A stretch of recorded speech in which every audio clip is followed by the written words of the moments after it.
बनाने जा रहे हैं बिना साबूदाना भिगोए और बिना आलू को उबाले ये झटपट बनने वाला, बाहर से क्रंची और अंदर से बहुत ही सॉफ्ट ऐसा ये उपवास का साबूदाना वड़ा और इसी के साथ खाए जाने वाली उपवास की चटनी। तो ये देखिए, बाहर से बहुत ही क्रंची बना है हमारे ये साबूदाना वड़ा और अंदर से बहुत ही सॉफ्ट बना है।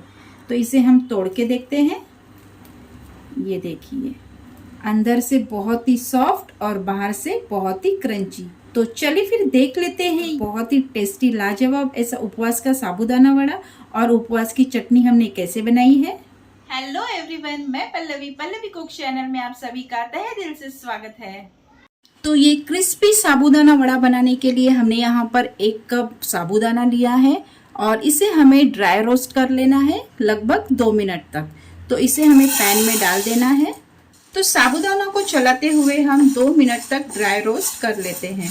तो साबूदाना को रोस्ट होते हुए अब 2 मिनट हो चुके हैं और अब हमें गैस की आंच को बंद कर देना है और साबूदाना को पूरी तरह से ठंडा कर लेना है। तो सारा साबूदाना अब पूरी तरह से ठंडा हो चुका है और इसे हमने मिक्सी जार में निकाल लिया है और अब हमें इसे ग्राइंड कर लेना है। इसकी एक फाइन पाउडर बना लेनी है। तो इसे हम पीस लेते हैं। तो सारे साबूदाना को हमने बिल्कुल बारीक पाउडर फॉर्म में इसे पीस लिया है और अब हमें इसे साइड में रख देना है। इसके बाद 2 कच्चे आलू हमने यहाँ पर ले लिए हैं और इसे हमें उबालना नहीं है, इस बात का हमें ध्यान रखना है। इससे हम कच्चा ही इसमें इस्तेमाल करेंगे क्योंकि हमारी ये इंस्टेंट और बहुत ही टेस्टी और क्रंची ऐसी ये टिक्की बनने वाली है। तो कच्चा आलू हम इसमें इस्तेमाल करेंगे और आलू के ऊपर का ये जो छिलका है उसे हमें उतार लेना है। तो दोनों कच्चे आलू का हमने ऊपर का छिलका हटा दिया है और अब हमें इसे बारीक टुकड़ों में काट लेना है। आलूओं को बारीक टुकड़ों में हमने काट लिया है और अब हमें इसे एक मिक्सी जार में डाल देना है। इसके बाद 1 इंच हमने यहाँ पर अदरक ले लिया है और इसे हमने बारीक टुकड़ों में काट लिया है। तो इसे भी हमें इसमें डाल देना है। 2 हरी मिर्च हमने बारीक कटी हुई ली है, तो इसे भी हमें इसमें डाल देना है। 1 छोटा चम्मच हम इसमें जीरा डाल देंगे। अब हमें ये सारे इंग्रेडिएंट्स पीस लेने हैं और इसकी एक पेस्ट बना लेनी है। तो कच्चे आलू को हमने अच्छे से पीस लिया है और इसके बाद हमें इसमें थोड़ा सा हरा वाला धनिया डाल देना है और फिर से हमें इसे पीस लेना है। तो हरा धनिया डाल के भी हमने अच्छे से फिर से पीस लिया है। इसके बाद फिर से हमने एक मिक्सी का जार ले लिया है और इसके अंदर हमें आधा कप ये मूंगफली डाल देनी है और इसे हमने ड्राई रोस्ट कर लिया है।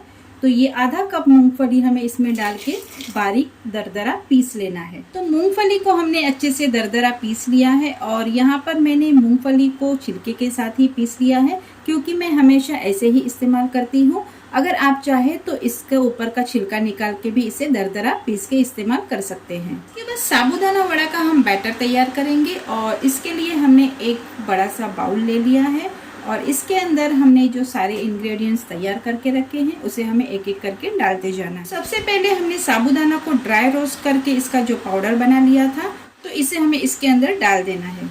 इसके बाद रोस्ट किए हुए पीनट को हमने जो दरदरा पीस लिया था तो इसे भी हमें इसके अंदर डाल देना है। इसके बाद आलू की हमने जो पेस्ट बना के रखी थी तो इसे भी हमें इसके अंदर डाल देना है। इसके बाद आधा नींबू हमने यहाँ पर कट करके ले लिया है और इसकी कुछ बूंदे हम इसके अंदर डाल देंगे।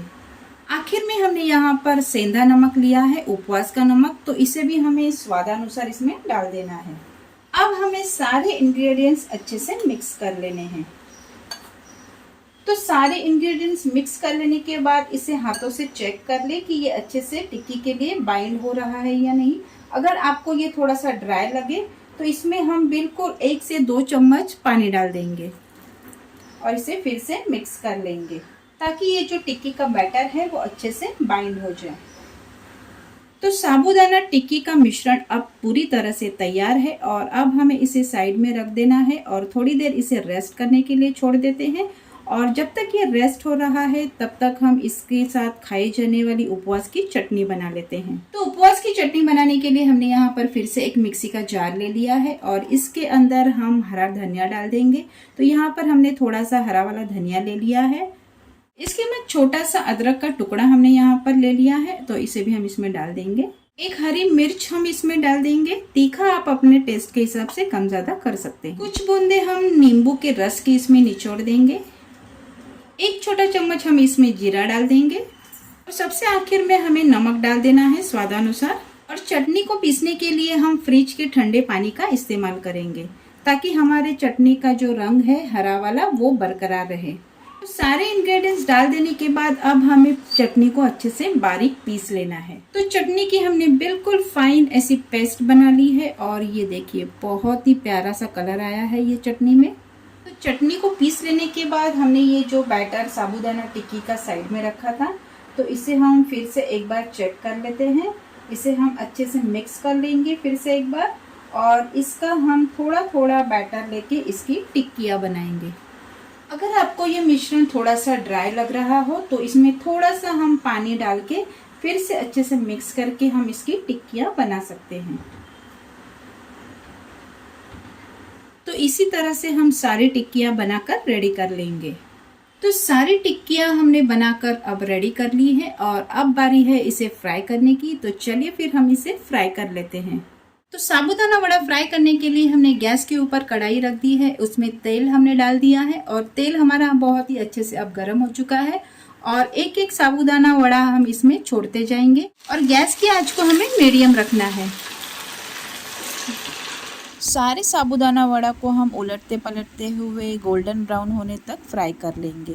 तो साबूदाना वड़ा को हमने दोनों तरफ से गोल्डन ब्राउन होने तक अब फ्राई कर लिया है और अब हमें इसे निकाल लेना है। और ऐसे ही साबूदाना वड़ा हम बाकी के भी तैयार कर लेंगे। तो लीजिए सारे साबूदाना वड़ा और उपवास की चटनी की हमने प्लेटिंग कर ली है। और हमने ये जो बैटर लिया था साबूदाना वड़ा का, उसमें हमने टोटल 12 साबूदाना वड़ा बना के तैयार कर लिए हैं। और ये बहुत ही टेस्टी और क्रंची और डिलीशियस बना है ये साबूदाना वड़ा। तो आप भी ये किसी भी व्रत के लिए या फिर आने वाली नवरात्रि के लिए आप ये साबूदाना वड़ा और उपवास की चटनी की रेसिपी ज़रूर ट्राई करें। तो मिलते हैं नेक्स्ट वीडियो में, तब तक के लिए always stay healthy and stay safe.